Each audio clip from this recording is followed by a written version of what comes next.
मैं सूर्यवंशी रामचंद्र रण करता हूँ कि पृथ्वी को राक्षसों से मुक्त करवाऊंगा।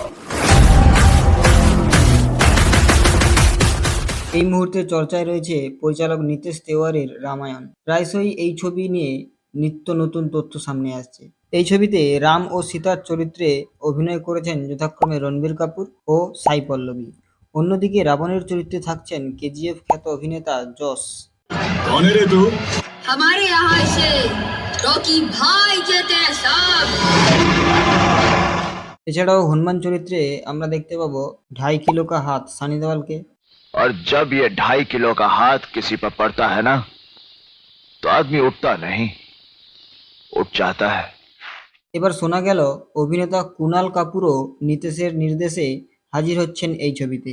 এছাড়াও লারা দত্তকে আমরা দেখতে পাবো কৈকেয়ীর চরিত্রে, এবং সেবা চড্ডাকে দেখতে পাবো মন্থরার চরিত্রে, এবং দশরথের চরিত্রে অভিনয় করতে দেখতে পাবো আমরা অরুণ গোভিলকে। লক্ষণের চরিত্রে অভিনয় করবেন রবি দুবে, এবং কৌশল্যার চরিত্রে অভিনয় করতে দেখা যাবে ইন্দিরা কৃষ্ণনকে। প্রবীণ মাজরেকর মিথিলার মহাগুরুর চরিত্রে অভিনয় করবেন। অযোধ্যা গার্ল এর চরিত্রে অভিনয় করবেন কুরাঙ্গি বিজয়শ্রী নাগরাজ। তবে রং দে বসন্তী ছবি খ্যাত এই অভিনেতা কুনাল কাপুর কোন চরিত্রে অভিনয় করবেন রামায়ণে তা এখনো পাকা খবর পাওয়া যায়নি। তবে অবশ্যই রামায়ণে কুনাল কাপুরকে দেখতে পাওয়া যাবে। তবে হতে পারে কুনাল কাপুর ইন্দ্রদেবের চরিত্রে অভিনয় করতে পারেন। শোনা যাচ্ছে সঙ্গীত পরিচালক হিসেবে একজন নন, 2 জন এই ছবিতে সঙ্গীত পরিচালক হিসেবে কাজ করবেন। এই ছবির সঙ্গীত পরিচালনার দায়িত্বে থাকছেন এ.আর. রহমান, এবং অন্য একজন হলেন অস্কারজয়ী সুরকার হান্স জিমার। এখন শুধু অপেক্ষায় যে আমরা এই ছবি বড় পর্দায় কবে দেখতে পাবো।